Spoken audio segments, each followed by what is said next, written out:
but I hated him, at least I thought I did. I felt this hate and envy for his existence because it was like he was physically stronger than me. I had 2 years of life on him. I should be bigger, stronger, faster, smarter, better looking, better with women. Clayton's not smart, and the way he handled this is terrible, and blah, blah, blah. And so all these people are talking about how poorly of a job I've, done as the Bachelor. Everyone's talking about how stupid I am on TV, live television. They're telling me how dumb I am in my DMs. They're on Reddit telling me how stupid I am. They're on Twitter telling me how stupid I am. So I'm getting all this hitting me at once, thousands of messages. I get up, I walk over to the back door of the house, and I'm staring out the window, and I stare out that window for 30 minutes. And I'm just sitting there thinking, why me? How much easier would it be if I just wasn't here and didn't exist? And one more thing that I failed at. I got the opportunity of a lifetime and I squashed it. I just ruined it. That just goes to show I'll never be good enough. Everything that I touch turns to shit. So, I'm thinking it'd just be easier if I just gave up and threw it all away. And so instead of everyone making fun of me, I was like, wait, people are okay with me being a man and crying? And it actually ended up getting me the role of the Bachelor so it actually benefited me to cry. I was like, so real men can cry? That's not what I, that's not what I hardwired into my brain prior. Well, awesome. Well, thanks for being on the show today. So for those of you who don't know, I'm sitting here with my friend Clayton Echard, who is a former football player. He was the Bachelor in 2022, season 26. I told someone recently, I was like, I'm season 28. And I was like, no, never mind. That's Joey. I don't know what season I am anymore. I forget numbers. Yeah, and then I think season 18 on The Bachelorette. Yes. Okay, perfect. So 2021 and 2022. And so you're a national American TV personality, and you're just an awesome person. And for those of you listening, Clayton's been deemed to be one of the most handsome men in America. He's just that's what Wikipedia says. Oh, wow. Word for word. That people can edit Wikipedia, right? For all it was me. I'm in there. I'm like, he's the smartest, most intelligent, eligible Bachelor. Every girl should want him. People have called Clayton Echard one of the most handsome men in America. That must have been my mom when they said people. When it's people that knew my mom, they must have interviewed her. So, no, I mean, it's funny what I find online. Sometimes I even asked ChatGPT recently. I was like, I forgot what I was doing it for, but I was like, is Clayton Echard a unit? I was like, look what ChatGPT will say about me to my brothers. I was messing with it. And they're like, well, by Clayton's physical stature, he is absolutely defined as a unit. And I just laughing. And I'm like, it's just funny how you can have the internet, what it pulls from all these places. And it's just ridiculous. So yeah, I'm handsome to some. I mean, it's pretty accurate. You're really handsome. Well, thank you. I'm not fishing for compliments right now. I swear.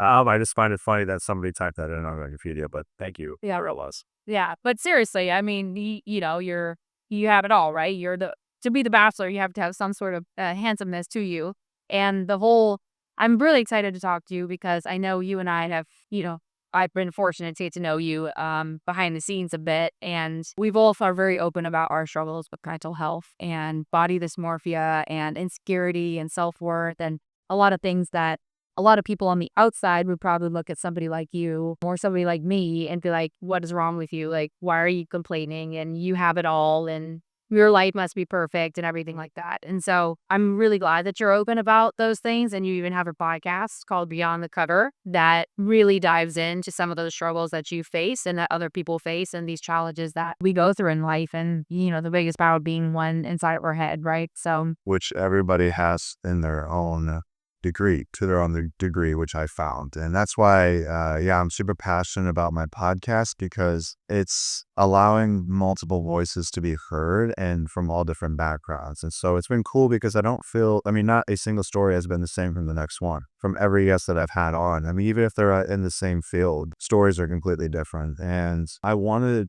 create a culmination of stories that really then can impact everybody that listens to it. So there'll be a story for everyone that somebody can relate to. And, that relation is what gives people hope. And that's what I'm after, because there is this fallacy that I have everything. And I can't feel bad for him because he's got all these great things going for him. And, that I've seen that online, and that's really extremely minimizing to say oh, he's 6'5", he's a good looking guy. Can't really feel bad for him. It's what are you saying? If I was a 5'7" guy that was ugly by your standards, that you could feel bad for me? I mean, you're penalizing me for the attributes that I have.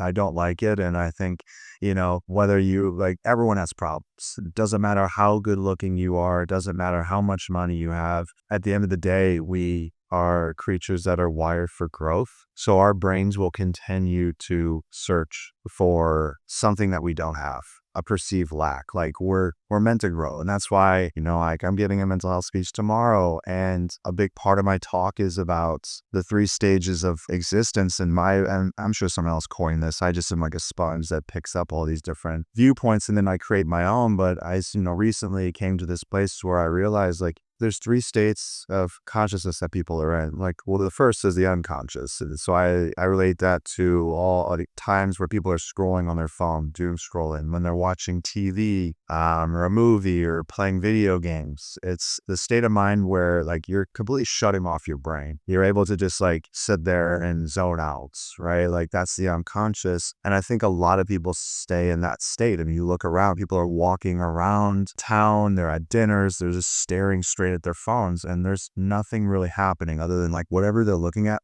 on that screen is where all of their attention's going to. It's not really a conscious thought occurring. It's just your brain's oh, dopamine, spike, spike, spike, spike, feels good, feels good, feels good. But then we feel guilty on the other side of it because it's you just spent an hour and a half not being conscious. And deep down, your subconscious knows that I didn't accomplish anything by just doing this for the last hour and a half. And so there's that unconscious mindset, there's the conscious mindset, and then that subconscious. To me, the subconscious is intuition. It's that, some people say it's God, is the higher, it's that voice in your head that's telling you I probably shouldn't be spending all my time being in this unconscious state because we're not meant to be. But yet there's so many distractions around us that place us in that position. And so, I've done a lot of reflection and healing and trying to understand myself. And the show was a catalyst for that. And now my journey is really just trying to get others to see what's tearing them down and what's actually causing them to be unhappy. And it's, to me, a lot of the unhappiness stems from a place of unconscious thinking. It's you're so unhappy because you're not taking the time to step back and asking question, what is making me unhappy? Because there's an answer for it. It's just people aren't, either they don't know how to ask the right questions or they just aren't taking the time to ask them. So I find that since I've been asking the questions, I'll become much happier. And I want to get into the healing journey that you've been on. And I know we've kind of both been on the similar healing journey and have shared some similar experiences. But to backtrack, where does your insecurity kind of start and begin? And I know we talk a lot about Dabra Mate and how the first trauma in most people is not feeling seen, heard, or protected by one or both of their parents, which a lot of us I think can probably relate to, and that sometimes can lead to addictions or things even over good addictions that the society makes, society claims to be good, like success or workaholism or being a star athlete or all these things that we get rewarded for. But when were you always kind of for me, I was always insecure. I was always not good enough. I was always felt unloved and all those things. When did that start for you? And did you ever how do you kind of look at yourself in the mirror now versus when you were younger? When kind of how did that progress? Yeah. So I started feeling insufficient the second that my middle brother started beating me at every athletic event, which probably put me right around, I want to say 6th or 5th grade. I remember there was a point when I went to a friend's farm. I lived in Missouri and he had this farmland and his family invited us out. And so we stayed the weekend there and some way, somehow me and my brother got into a wrestling match and my brother's 2 years younger than me and he beat me and he got up and walked away after he'd beaten me. And I ran after him when he walked away and I hit him in the back of the head because I was embarrassed. At the time, I lost, but I was so upset that I go and hit this, my brother who I love, but I hated him, at least I thought I did. I felt this hate and envy for his existence because it was he was physically stronger than me. He was a better athlete. So I started feeling well, I'm just not good enough because I should be better than my brother. I had 2 years of life on him. I should be bigger, stronger, faster, smarter, better looking, better with women. And my brother is a really accomplished individual. He always has been. And so it started with him, but it wasn't his fault. He just existed, and unfortunately, I didn't like feeling that I was the little brother, even though I was the older brother. So it started there, and then it just progressed where people didn't realize that this perception of not feeling good enough really irked me. And my brother being around bothered me at every corner because he was excelling in life. And I was, I had the victim mindset, but I, didn't realize it. I just blamed it on other things. And when I went to high school, well, I guess I would say like when I was a junior in high school, my brother comes in as a freshman and he starts varsity as a freshman. So varsity football, he's starting as a freshman. I was still on JV as a junior at this point. So now all my teammates are telling me I should quit football and I'm not good enough and I suck. And it's embarrassing that my brother who's 2 years younger starting varsity before I ever did. So I'm hearing that. Meanwhile, he's also like always been smooth with women. Like he's always had confidence and I never did. So like while I was friend zoned by all the girls, I was called Big Brother. That was my nickname, which I hated. And these girls thought that was endearing and it was meant to be endearing, but I hated it because I was like, no, I don't want to be your big brother. I want to date you. And so they friend zoned me. I even had girls that were more interested in my brother, when I was like, he was a sophomore and I was a senior. And like these girls were more interested in him. And so like it bothered me like because I was like, it doesn't make like how embarrassing is it that I had there's senior women that would rather date my sophomore brother, although they wouldn't date him because he was too young, but like they rather date him than me. Like, or they saw him that he was just like, oh, he's just not as awkward as Clayton is. And so I just got so in my head. And really, if I'd have just not been overthinking so much, and I thought that I remember all the messages I would send to girls, like I thought I had to make them laugh. Every single thing that I said that came out of my mouth had to be funny. So I would like everything I would say, I tried too hard to be funny. And it was like, I needed to just try less. But my brain thought that I had to like somewhere along the way, someone was like, you want to get a girl like you, make her laugh. I took that to heart. I was like, okay, that means I have to be like a comedian. And so I tried to, and I'm not a comedian. So it ended up just came out as awkward and cringy. It was my own damage. Like I was creating this damage all in my own head, and I was perceiving myself to be less than, and I was overthinking and trying too hard, and it was coming across as inauthentic. And so I lived a large majority of my life as an inauthentic individual. I created this then facade when I went to college of this successful collegiate athlete, and I started getting respect, and women started to things started changing that dynamic because now I didn't have to say a whole lot. I was just a Division I football player. So I didn't have to have game and I didn't have to make girls laugh. I just had to exist. I mean, girls are like, oh my gosh, he's a Division I football player. And so we were treated like royalty in college. The problem is that like I was getting this attention that, for what I had done, but not who I was. And I didn't really have to open my mouth. It was just like I existed as a football player and that was enough. Like girls would throw themselves at, collegiate athletes, but it was the wrong kind of attention. So then what happened is like, then I got cut from, I went to the NFL briefly, got cut very quickly. And then it was like, wait, I don't have a personality. Because I didn't have to have one. I kind of got away with just like my accolades playing football. And so then I go into medical sales and, that kind of worked where I would like, people would ask me and I would tell them what I did. That was my way of feeling importance. Well, I'm a medical device. I would say I'm an orthopedic medical device sales representative for Stryker Orthopedics. And I just made the title as long as it was because it was just like, oh, what? Like I would lose them in it, but they'd like, wow, that sounds really important. Yeah, I work with doctors and I work in the OR. You're in the OR? Yeah. I help with surgeries. And it's like I was doing everything in my power to impress people with what I had done. But it was never who I was. I was like hiding behind this job title, like that I didn't even like.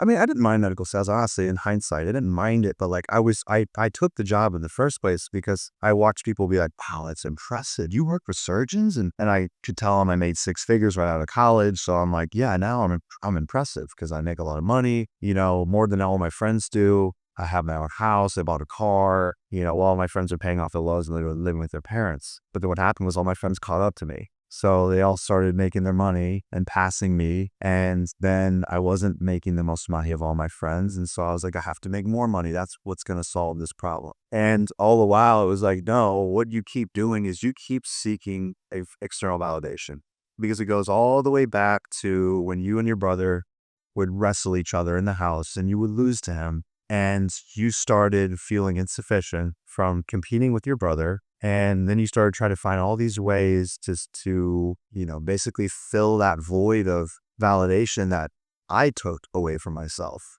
I was wanting other people to fill that void, whether it was people telling me I was great or whether it was, playing a sports and feeling that I was enough. Like I was trying to fill the void of internal validation with external validation. And I would do it, but it never stuck because those things ended. And so it's like when football ended, I had this massive chasm of a lack of validation. And so I was like, well, I need to find, more external validation. I didn't even know at the time that I lacked the internal validation. I mean, people would tell me like, hey, maybe, do you love yourself? And I would just be like, yeah, of course. Yeah. Why would I not? Because it was my ego jumping in. But I didn't even know what an ego was. Like I grew up in a household of 3 boys, like including myself. We didn't talk about emotions. So I didn't know about ego. I didn't know about conscious and unconscious and subconscious thinking. And like all this was foreign, mindfulness. And I didn't even really know about anxiety or like any of those emotions. Like in college, I had an ex-girlfriend say, I struggle with anxiety. And I said, well, why do you just not think about it? She's like, what do you mean? I said, just don't think about it. I don't think about it. Like you can't have anxiety if you don't think about it. Now I'm like, that was the most ignorant statement ever, but I didn't mean any malicious intent by it.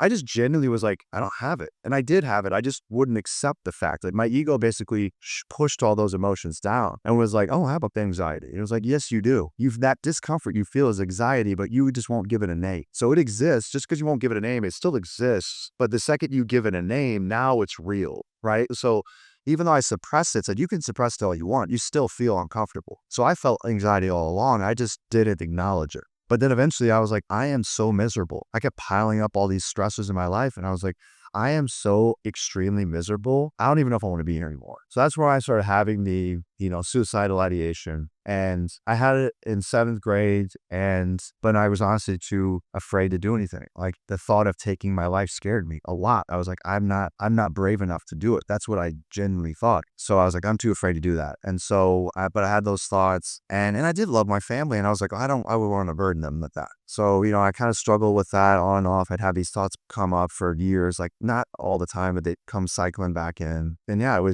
I just felt like the pain kept piling up. And then finally I got to a place where I was like, I have to somehow be able to release this. Like I have to be able to release this stress. Well, the gym was a great stress reliever. So I just hit the gym harder after all these years, but then I was like, I have 2 hours in the gym. I don't want to do 2 hours in the gym. So I was like, I want to do an hour of the gym. And so I was like, okay, well, I need something to like get rid of this. And I realized it was like, you have to start talking about it. You have to start like letting this out. It's like your ego, like your inner, like your intuition wants to get this out. So do it. And I was like, well, how do I do it?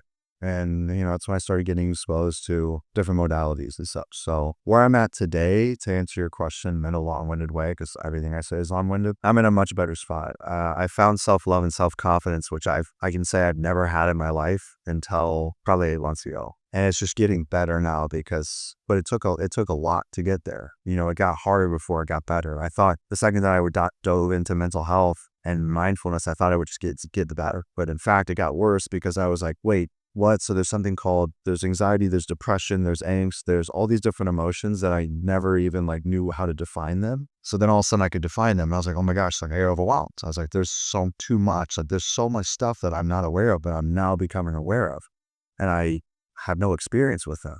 So now I have to like commit full time to trying to understand these emotions and how they impact me and how I respond accordingly. It became a full-time job. Yeah. And so I guess in a way I was blessed with having time after TV to go into therapy and like take some downtime to start to understand myself. But it was a full-time job. I mean, I was spending many hours of my day doing the bare minimum to make money and then diving into my mental health. And, that's what it took. I wanted to fast track myself to healing. So I basically became a full-time therapist for myself, learning as I went. And that was, that's why I can share my stories. But I mean, it was hard, to self-diagnose. And that's when I started getting wise and started, going to therapy, journaling and listening to mental health podcasts every day, 1 hour a day for an entire year. Cause I was like, I don't have the words to explain what I'm feeling. So I need to go figure out where these words exist and like make sense of it. So podcasting is really impactful in my life. Yeah, my therapist talks about just people need to get it all out, just like you mentioned, and just express themselves. And she actually took me to a rage room in 10B, and we like turn on rage music and just take a baseball bat and bash glasses, scream and yell. As especially as a female, like we don't ever scream or yell. It's just, I'm like, we're just fine all the time. And I think men too, but men. Or you're concerned if you start screaming out, you're crazy. Right. So no, I don't want to look crazy because you probably hold yourself to a height. Like I want to look professional and I want to seem like I have it all put together. And so problem is when you start to focus on that, you don't allow yourself to be human. Like everybody, has a trigger at some point that causes them to be emotional and get angry or upset. And it's like, but when you're so hyper focused on, I need to be seen as enough, anything that you feel might do the opposite, you protect against and you hide, so you don't let those emotions. I would not let myself cry for years because I remember the last time I told myself that I would ever cry again in front of people because I was made fun of it. A girl at a party when I was a freshman in high school, I went to a house party and a rock fell on her foot and like split it wide over. Like split her big toe wide open. She's just crying, and I really like this girl a lot. So I started like crying too, which I look back on now and I'm like, I was made fun of so much for that.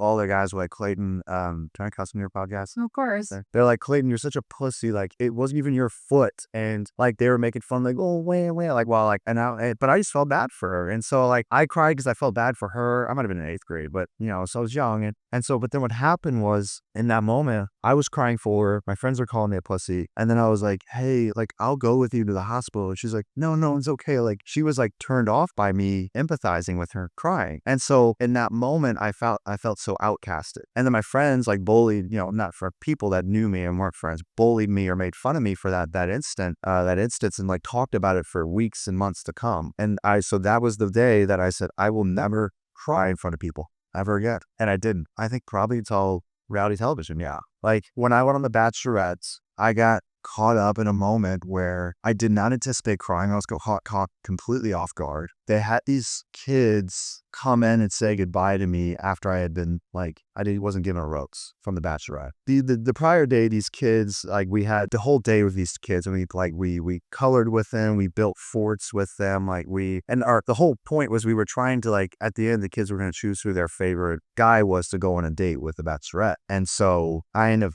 winning that and being able to go on to the date with The Bachelorette, and she didn't give me a rose. And so I was sent home, but before I was sent home, the kids came and met me like in my hotel and were like, hey, we wrote you a card and we want you to read it, but don't read it until we leave. And I was like, okay. And so they leave and the producer's like, okay, you could read it now. They get the cameras in position. They're like, all right, you can read it. And so I was like, okay. So I open it up and the first part of it was written by the boy. And he was like, I guess Michelle, that was her name, that's right. I guess Michelle just doesn't like big muscles. And that's why she said go home. So I laugh and I'm like, oh, that's funny. And so then it gets to the sister. So they're brother, sister. And the girl, she starts writing and she's like, I really enjoyed spending time with you yesterday. I feel like you're the older brother that I don't have, but wish that I did have because you were just so awesome. And I really enjoyed spending time with you. And as I was reading it, I don't have a sister. So I started reading it through the lens of like, this is what it would feel like if I had a younger sister writing a card to me. And it was just so heartfelt and it was so unexpected to be reading this and put myself in that position of like the big brother that I just lost it. I just started crying my eyes out because I realized I'll never be. I don't think my parents are going to have another kid at this point. They're done. They're their 60s. But what happened was in that moment, I realized I was like, well, this will never happen. I'll never be a big brother to a younger sister. But then I started like switching my brain in that moment to like, this is what it would feel like if I was a father to a daughter. And I just lost it. I started crying my eyes out. And I, start saying things like, I just want to have a family. Like, I just want to be happy. Like, I just want this feeling. This is what I want. This is what I've been after all this time. I've been chasing after external validation, but I just want to get a card from my future daughter telling me how much I mean to her. That's what that felt like in that moment. And so, I just cried my eyes out. And that was like the first time I was not expecting it, but that I allowed myself, she really allowed it. It just happened. I was vulnerable and crying on TV. And what do you know? It ended up leading to me becoming the Bachelor. People like loved that I was emotional. They loved to see that. They're like, oh my gosh, this guy wants a family. Like he's such a great guy. And that was raw emotion. And so instead of like, everyone making fun of me, I was like, wait, people are okay with me being a man and crying. And it actually like ended up getting me the role of the Bachelor like this. So it actually benefited me to cry. I was like, so real men can cry? Like that's not what I, ever, like that's not what I hardwired into my brain prior. And so I started to be okay with being open and vulnerable. Like that was the catalyst that I didn't realize I needed. And then on The Bachelor, I cried a couple times. I still was fighting it. And unfortunately, it kind of hurt me because there's a couple times where the women were being emotional and I was, stone faced. Or that's when you started to realize that real men can cry, and that's when you started to feel comfortable sharing your emotions? Yeah. Well, I in that moment, I realized that I was being validated positively for showing emotion. And so that kind of like cracked my brain that moment. But still, then I go on The Bachelor and, there was a moment where like, yeah, the women were being emotional and I appeared stone faced. And I was because I wanted to show strength in that moment when they were being vulnerable and when they were hurt. And so I still thought like when a woman is crying, I need to be their rock. Like I need to be the one that's strong. So I can't also show emotion. I need to show strength. And to me, strength was like a man being able to look at someone and then just like be there for them, but not necessarily like, don't cry with them, like be that rock for them. Well, it came across on TV as like I didn't care, which wasn't true. So then I'm like, well, that's not the right way to handle it. Like, but I was trying to be there for them. But also like I had cried just off camera. I cried behind closed doors. I was like, okay, so I can cry, but don't cry in front of these women that you're like, because that would be a sign of weakness. So cry behind closed doors. So the show has me crying, just not in front of the girls, because I was still not okay with crying in front of people. Again, when I cried on The Bachelorette, I cried to a camera. Like, but there was a person holding a camera, and to me, there wasn't a person behind it. And I got to know the cameramen, men and women, but like when they filmed, there was a person holding a camera, but I didn't see the person. I saw a camera. It would be no different as if I was like crying in front of my phone, and so still on The Bachelor, I only cried whenever there was, when there was nobody around. So, and I love this topic because it just shows, like, no matter what you do in life, there's gonna be half the people that hate it, right? There may be a little bit more don't like it versus like it or whatnot, but it's like a presidential election, pretty much about 50-50. Half the people, no matter what you do, no matter what you say, no matter what you look like, no matter what you act like, you're gonna be disapproved by half the people. Yeah. And in my opinion, I wrote a poem when I was in, I think, 6th grade, and one of the lines was, love me not, I'm fine with either way, because if one's loved by all, they'd be a soul of gray." Because if you're truly, like, loved by all, then you're morphing into how you want each and every person to perceive you to be, to be in their approval. And so that means you are hiding your authentic self. And when I started to understand, like, oh, I'm getting made fun of by my brother for being chubby, and then I became super skinny, and now I'm being made fun of for being super skinny, and then I was made fun of because my, whatever, right? And I would flip to the opposite to try to get that validation and approval and self-worth, and then I would be made fun of for the opposite thing. And so it's like, what's the point? Just be your authentic self, because people are not gonna approve of whatever you are, would no matter what you are. So you might as well just be who you are so you can have self-love. Yeah, absolutely. Yeah. I mean, I became one of the world's best chameleons and I was really good at it. I mean, I was able to become what I thought people wanted me to be, and I was able to do it successfully. Um, I really don't truthfully believe, or I wonder, I'm not certain fully, but if I had self-love all the way through my childhood into high school, I don't think I would have ever have played football in college or in the NFL. I did it because my last high school game, my dad walked up to me and he was crying. And I hardly ever saw my dad cry. And he was like, "I'm so proud of you, son." And I remembered that feeling and I said, I want that again. This can't be the last time that I ever feel this. And so I said, okay, well, if I want this again, then I have to continue playing football. That's what my brain thought. Like I've never seen him, show emotion like this to me and ever before and at any other matter. So I have to continue to play football. So I said I was going to walk on at Mizzou, and my parents' face lit up, and I knew right then. I was like, "Yep, that's what I'm doing. I'm going to go play football." And so I walked on and made the team, and then after about 3 or 4 months, I thought about quitting because I wasn't having fun and it was hard, and I just was like, "This isn't for me." And I told my parents I was going to quit, and they were disappointed. And that disappointment was enough of where I was like, no, never mind. I don't want them to be disappointed.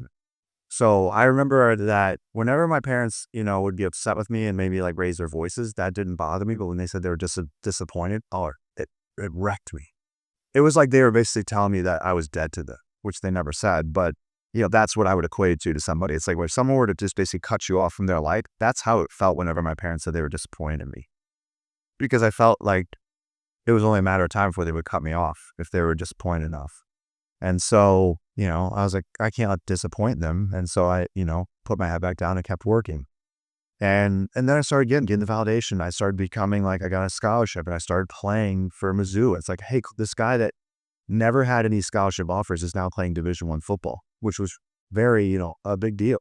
Like I'm playing at one of the top colleges in the nation. And now we're ranked number 5 in the nation and I'm playing. It's like, so I'm literally one of the best college, like on one of the best college teams and I'm playing. So I'm a really good athlete by anyone's metric. And then I started getting looked at by NFL scouts. And I never believed in myself this entire time. So I was shocked whenever my tight end coach was like, hey, Clayton, some of these scouts are here for you today. And I was like, what? He's like, yeah, they're here for you. Like, and the other guys, because we had a bunch of first round draft picks. But he's like, no, they're asking about you. And I was like, they are? I was completely blown away. I had the talent all along, but I didn't possess the mindset. I didn't believe in myself. So it's like, what could I have been if I believed in myself? I mean, I could have been, who knows? But that being said, this desire for external validation is also has now become my single greatest gift. It's the silver lining. I'm so grateful that I actually lacked self-love because that lack of self-love caused me to create a work ethic that is unmatched. I mean, and that's why my ego sometimes gets really, really pissed off whenever, I hear a lot of outside noise by people from the Bachelor world. These fans that are like, Clayton was given everything. And oh, my ego hates hearing that because I'm like, given? Are you kidding me? Like, let me show you a picture of me from 7th grade. Let me show you my physique as a junior in high school. I was not given anything other than my height. I didn't do anything for that. Maybe I drank more milk than, and less soda. And so I did, that helped me out. There was hormones in the milk, apparently, when we were younger. And so like maybe some of that growth hormone helped get me a little taller. But, oh, I get so agitated when I hear that because I'm like, are you kidding me? I wasn't giving shit. Like I worked my ass off. And so I show people when I go speak, I show them pictures of me in 7th grade at high school. And I'm like, yeah, because in a way, selfishly, I'm like, for any of you that thing that I was given stuff, look at this and shut your mouth. Because no, I was not given anything. I worked my ass off to become who I am. This who I am now today, the things I've accomplished, the way I look, like, no, I was just born with muscle. Like I built this. And I'm proud of it. And, and I had people diminish it and they tried to take it away from me and tell me that like, oh, he just, he was always this guy. He was always the superstar athlete. No, I wasn't. Oh, he was always the guy that all the girls wanted. No, I wasn't. Oh, he was always just like given everything and he was always successful. No, I wasn't. I got all of this because of my work ethic. And that's why I still continue to achieve because you can't replicate my work ethic. But my work ethic came from like me just wanting to feel good enough. And so every day I woke up, I was like, I have to do more. I have to do more. I have to do more. And every time I did more, it wasn't enough. I was like, I'm not enough. I have to do more. I have to do more.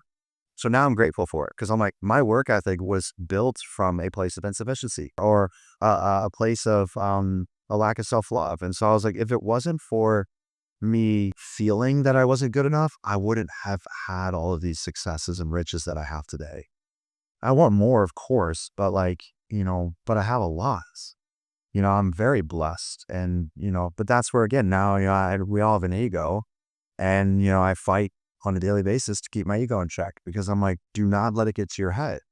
So I'm very hyper focused on I stay humble on and I'm always hyper aware of it because I'm like, do not let it get to your head because then you're going to end up becoming something you don't want to be. Like, I want to stay humble. I want to be happy and I want to feel like I have enough. But when I came off The Bachelor and everyone was saying I was the worst bachelor ever, I was like, great, now I have to go on a mission to prove it to everybody that I actually am worth a shit. So now I have to work twice as hard, from any other bachelor that's ever existed to prove that I'm actually just as good as these guys. Like I'm not the shittiest bachelor ever to exist, but that's what I was seeing online. And so I was like, all right, put your head down, Clayton, go prove it to everybody that you're not, as bad as people think you are. And I got to a place where I was just like, you can never appease everybody. You never will. And so thankfully now I'm not at that place anymore. I'm like, I don't give two shits about what you think about me. What's cool about that is like, now I'm being authentic. So now I'm doing whatever I want to do. It's like some stuff people don't like, but I'm like, I don't give a shit. You could say that I suck at dancing. I don't care. Because guess who's doing the things that they actually love to do? Me. Guess who's sitting here and still stuck in the same place they've been for the last 5 years? You. Why? Because you don't like the fact that I'm succeeding and you're not, because your ego knows deep down that like, you don't want to see me exist. Because if I exist and I continue to climb, it reminds you that you're not. And so the reality is though, is like, it's like, I'm not going to stop. So the more that you continue to look at me and expect me to fail, you're going to be really unsatisfied. You'll be dissatisfied for a lifetime because like, you'll watch me fail. You'll never watch me become a failure. And I can guarantee that. And I've said that before in some rights, but I'm like, if you're waiting on me to basically lose, it's never going to happen. Or like, I'll lose a game, I'll lose the battle, but I'll never lose the war, and I'll never give up. So like, you will forever, for a lifetime, if you're waiting on me, so your happiness can come, I'm like, yes, finally, Clayton's backed into a corner and he gave up on life. Like, you're going to always be unhappy, because the reality is that your unhappiness is being triggered because I'm reminding you of what you're not doing, which is putting the work. So you don't like that. So you want me to not exist. For some people, like, they tell me to kill myself. They want me to not exist because I'm reminding them of what they're not doing. The reality is, it's like, they want to say that they're not happy because life's not fair and because Clayton's given things. And if I was given those things, I like he was, but I wasn't, because he was the lucky one. No, it has nothing to do with that. The reality is you could have achieved a lot of these things. You still can. If you put the work in yourself, there are no handouts. So stop looking for one, right? Like, you just need to come to terms with the fact that like, you're in the position you're in because of you and you alone, nobody else. And you'll always be unhappy until you finally realize that like, you actually can control your destiny and you can make a change. No one's going to come and save you. You have to go do it yourself. And those people that, hate me, they hate me because deep down, they know that like, their egos know that like, there is no other option other than like, you putting the work in yourself. And they hate that reminder every day. Yeah. I think when people get triggered, Gavin Wade says that when people get triggered, it's just trauma in their nervous system that hasn't been healed. And it has nothing. And we talked about this when I was on your podcast, and you're like, does it really offend you when people say accusations you were given everything or whatever? Not going to go into it, but I said, it really doesn't. Of course, it stings the ego for a second, but it really doesn't, because I know it's not because of me. It has nothing to do with me. It has to do with that person and their insecurities and their trauma. And I just think of like, I feel so bad that this person has so much trauma and pain inside that they're just suffering. And so it almost makes me feel empathetic for them and just try to put myself in, like, I don't know their story, but clearly if they're attacking me or anybody else, they're the one suffering inside. And that's just how any trigger, like for you, like this thing that triggers you, you have a pain inside that isn't healed, that it's causing this, this triggering you, because you have that deep rooted pain of like, I'm not worthy. And if someone goes and jabs you with that, then it's re-triggering that trauma that's inside of you. And so we all have that, right? We all have these things. And as much work as we do, as we peel back these layers of the onion through all, therapy and meditation, and sometimes different medicines or modalities, and all of this work, we sometimes think, like for me, I have daddy issues, and I'm like, oh, I'm good. I cleared it, or good. I've done so much with EMDR and energetic clearing and therapy and this and that. And then my dad calls and my whole freaking nervous system, life, the heart pounding, angry, pissed off, like with one ring of my phone. I'm like, okay, clearly that, like, I still have a deep rooted issue that isn't clear. And my nervous system is still in a traumatic state from that whole situation. And so it's just a lot. And so many people have so much, like so many things trigger them.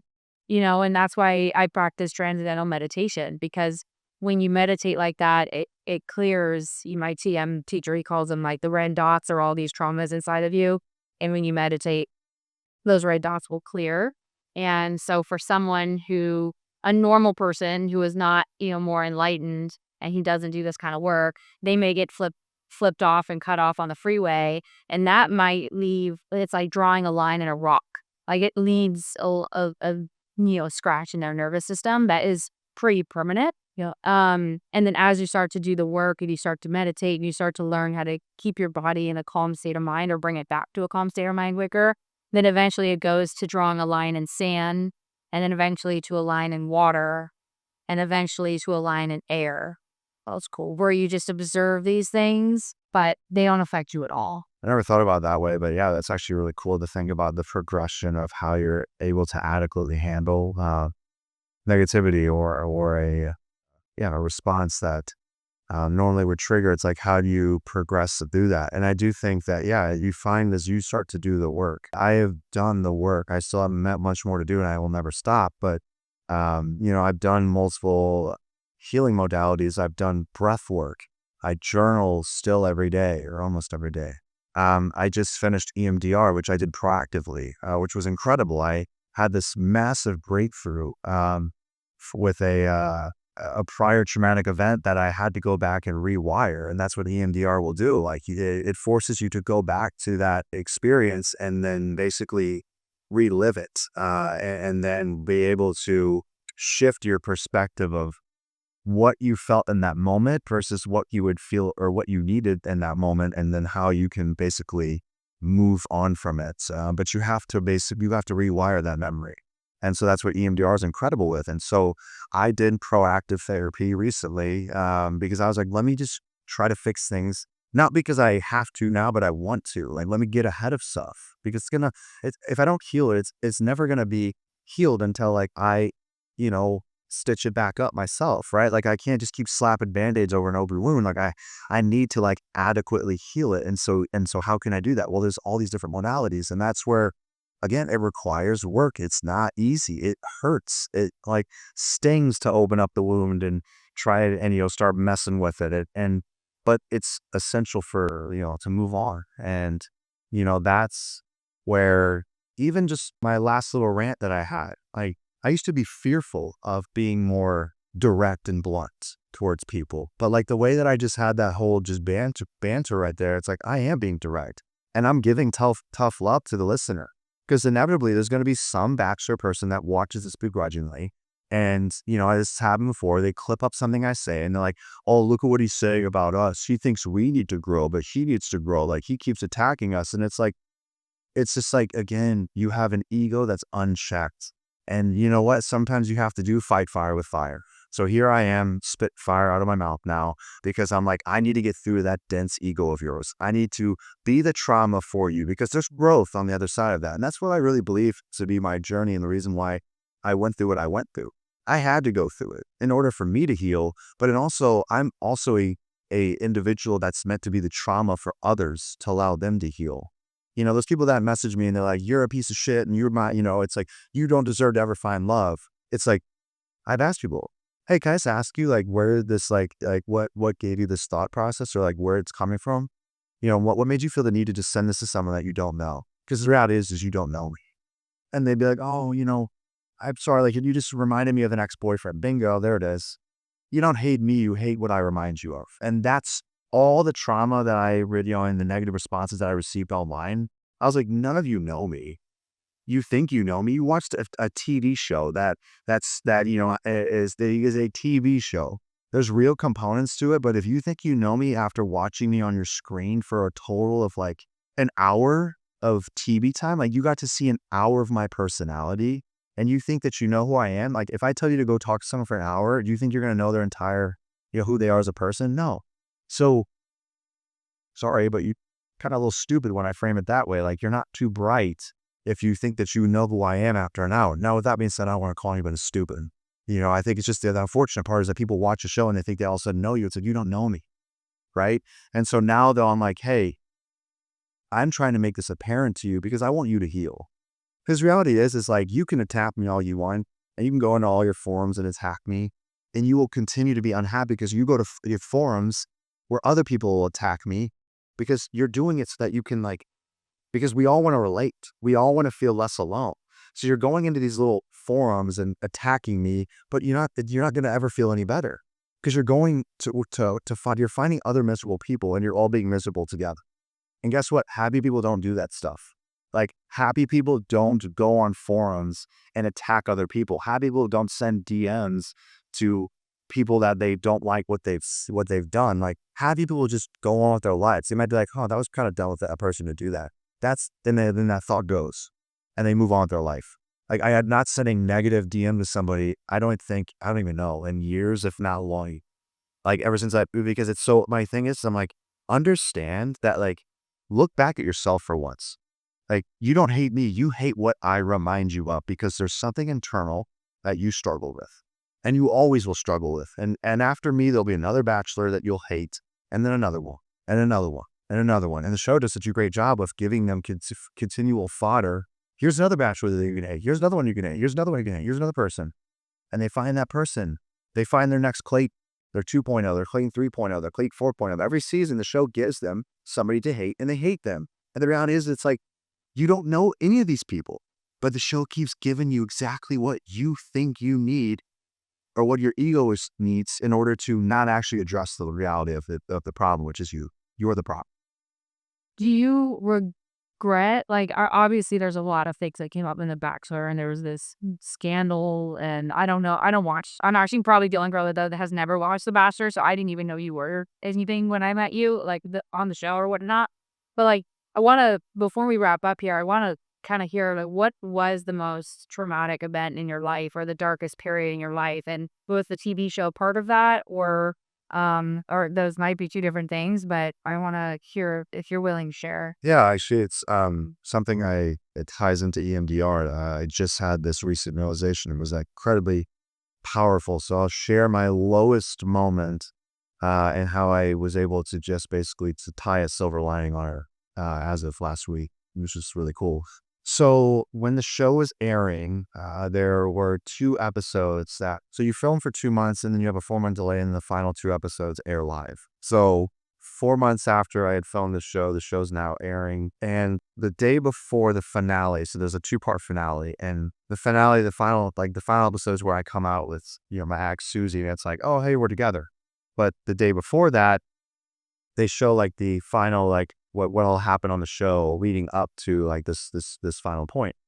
And they had a panel discussion of all these previous people from the show, basically just tearing it, saying that Clayton's not smart and the way he handled this is terrible and blah, blah, blah. And so all these people are talking about how poorly of a job I've, done as the Bachelor. And so I'm watching this live at a safe house with Susie, my ex. We're sitting in this mansion watching this live episode with the rest of America. So I'm also have my phone with me and I'm getting tweeted at and DM'd, and everyone's talking about how stupid I am on TV, live television. They're telling me how dumb I am in my DMs. They're on Reddit telling me how stupid I am. They're on Twitter telling me how stupid I am. So I'm getting all this hitting me at once, thousands of messages. I get up from the couch. I'm like, I can't handle this anymore. I walk over to the back door of the house and I'm staring out the window, and I stare out that window for 30 minutes. And I'm just sitting there thinking, why me? How much easier would it be if I just wasn't here and didn't exist? Why? And one more thing that I failed at. I got the opportunity of a lifetime and I squashed it. I just ruined it. That just goes to show I'll never be good enough. Everything that I touch turns to shit. So, I'm thinking it'd just be easier if I just gave up and threw it all away. And that was the lowest point. And so, that actually then ended up becoming the thing that I brought up in my EMDR sessions.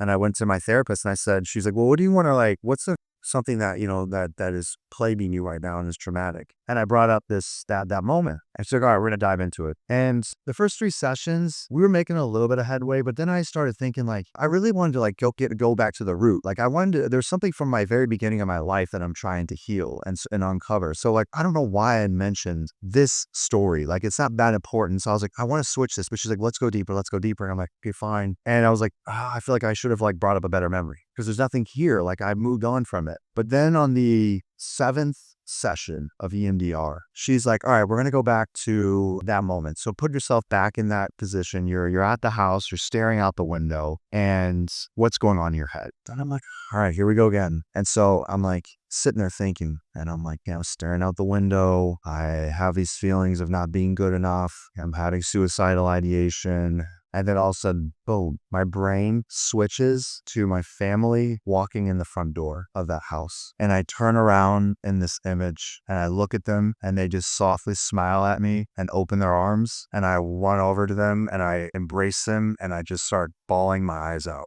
And in that moment in the EMDR session, I start crying. I mean, just like waterworks. I just can't control it. And I felt so safe in my head in that moment because I was like, but I also was crying because I'm like, wow, like if my family walking through the door is what I needed in that moment. I just needed my foundation, my rock, my loved ones to be there for me when I was at my lowest point, and they weren't. And that's why I have such a scar, that's associated with that moment. But what scarred me even worse and why I was crying was because I realized that in the last 2 years of my life, I started to separate myself from my family because they, didn't understand Hollywood and mindfulness. And like I thought that they were so closed-minded. I started saying like, my family doesn't get it. I have to distance myself from that. And that was wrong. And I realized that I was like, all the while that I distanced myself, my family never cut ties with me. They always were there to be there for me when I needed them. When I needed someone to, a shoulder to cry on, when I needed someone to vent to, they were always there. I realized that I was like, oh my gosh, like I realized that my family loves me unconditionally. And I almost cut them out. I tried to cut them out. Like I was slowly doing it, but they were always there for me. And they told me like, Clayton, we will always love you and we will never cut you out. Like no matter who you become, we will always love you. In that moment, I put the piece together. I was like, I have been miserable the last 2 years of my life because I've gotten away from what really matters in my life, which is my family. Like I need to stop going to clubs and taking women home and spending $3,000 for a table to feel important and to make more money so I can go on more dates and then tell women how much money I make and then start buying houses and then posting on social media about, oh, look at me, like I have an Airbnb, which means I must be rich. And like I was like, and then hanging out with people that I thought could advance my career, not people I liked, just people that I thought could like make me more money. And I was, spending time with those people, not people that I cared about. And so what happened is like, I felt empty because I was pushing away love. And that's what I realized is I was like, Clayton, none of this shit matters. It doesn't matter. All that matters is the love that you have in your life. I don't give a damn how much money I make. I don't care if you think that I don't make enough money, God, fine, piss off. I don't want to date you then. Like, cause I want someone that loves me for me. And all I want is love. And all this other shit is smoke, screen and mirrors. There's so many 30,000 millionaires anyways in Scottsdale. And there are some people that are rich and great, good for them. But like, it's not for me. Like I'll make my own money when I make my money when I'm supposed to. But like, I realized I was like, I need to spend time with my loved ones. And so ever since I had that realization, I have spent every weekend with my brothers at some point.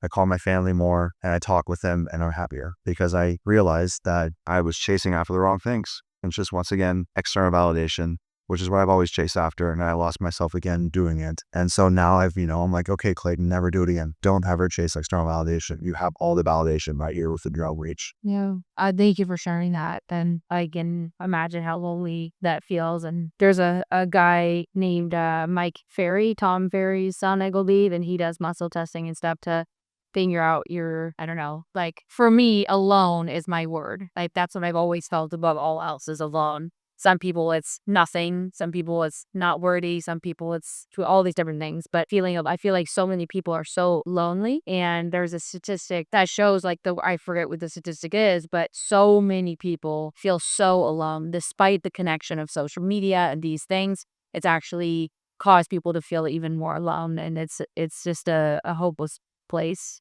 to be. And I think the purpose of everything is love. And because I too, same thing, always trying to be perfect, always trying to look the prettiest, always trying to make the most money, always trying to be the cool girlfriend that lets my boyfriend do whatever the fuck they want to do and having no respect for myself and always trying to be a good friend and always being honest, not like everything, right? And in the pursuit of acceptance and in the pursuit of love, we lose our authentic self and we become this thing that we've created because of the validation that we've thought when we try these other modalities of these things that the validation. And when the intention is to try to love yourself or try to get love from others, then we will always be left empty inside. We'll always have that, those holes, like will we Swiss cheese inside? Will we try to fill these internal holes with this external things and this external validation, and we'll never be whole and we'll never be happy and we'll never be satisfied no matter what we get.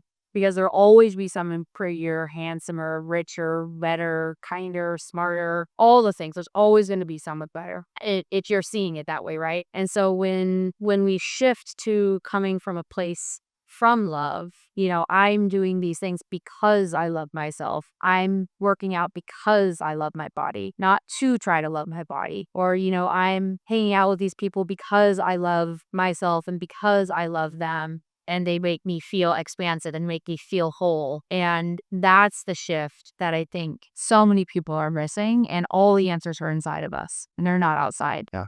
It's all a choice at the end of the day. You choose when to finally take those actions to better your life. And then you also get to the place where you finally choose to see things differently. You have the choice to change your perspective, but you have to take the action. And that's a choice on itself. So I think, you said it really great how you wrapped it all up right there.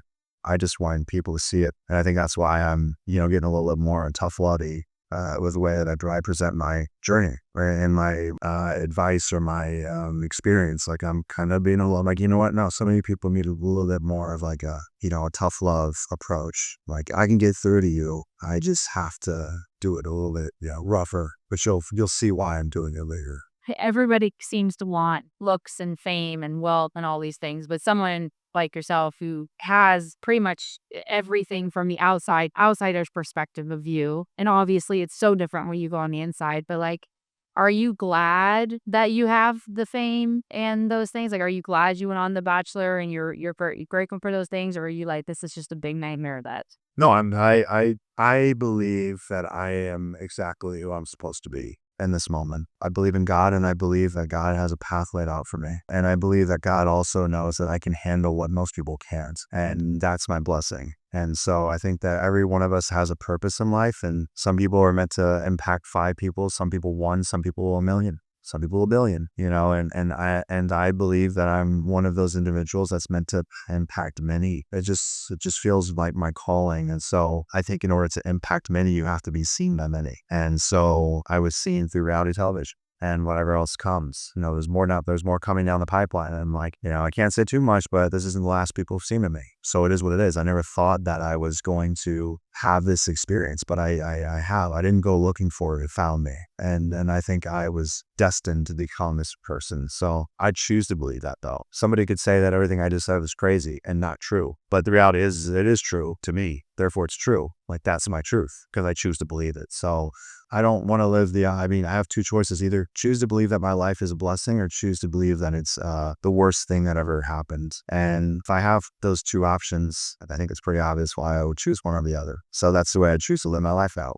My life is a blessing and I am meant to be great and I'm meant, but those that are meant to impact many have to be subjected to criticism by many. You can. It just comes with the territory. Well, thank you so much for being open, all the vulnerable and raw and sharing all that. And I guess to wrap up here, what's one piece of advice that you would give to people, but particularly men who, maybe struggle with feeling alone or feeling vulnerable or connecting to their feelings or finding their authentic selves and getting out of that? Find your tribe. There are men all throughout the world, probably in your town, unless you live in a town of like 20 people, but there are still tribes of men that are healing together somewhere. They're not going to maybe find you, you're going to have to put the work in and go search for them, but they exist. I'm in a men's group here in Scottsdale. If anyone's listening to this and you're in Scottsdale and you're a man and you wish you could talk to other men about, mental health and your struggles you face, because you would feel better if you knew that there are other men out there that are facing these problems. We have a men's group that I'm a part of. It's called Middle Finger Mantras. I love it. I found this group a couple months ago, and it's a group of,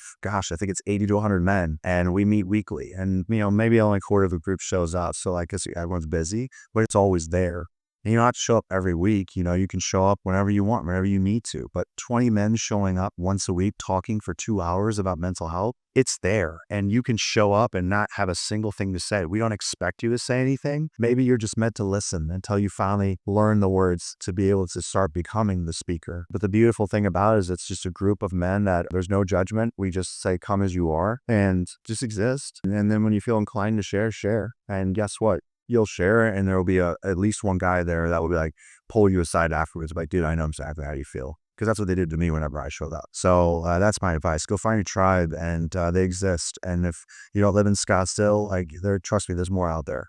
Like, you just have to do some digging. Start talking to people. Like, hey, I'd love to join a men's group. Like, you heard anything like that? And just start saying that. Before you know it, you'll be like, oh my gosh, yeah, I know. I did that for dance. I asked somebody to look for a dance studio, and that's the dance studio I've been at for a year and a half. It was, I asked somebody at my brokerage, I was a real estate person. They're like, oh, you want to dance? Yeah, I used to dance at this place. Go there. Boom. I didn't know that place existed because I was looking in Scottsdale and they were in Mesa. So just start talking about it and find it. And once you find it, like, you'll find your people, and you'll find your foundation, and you'll find, love, which is what it is. That men's group is just a bunch of men that just love others for existing. So go look for it. It's there. Thanks, Clayton. Here, thank you so much, Anna.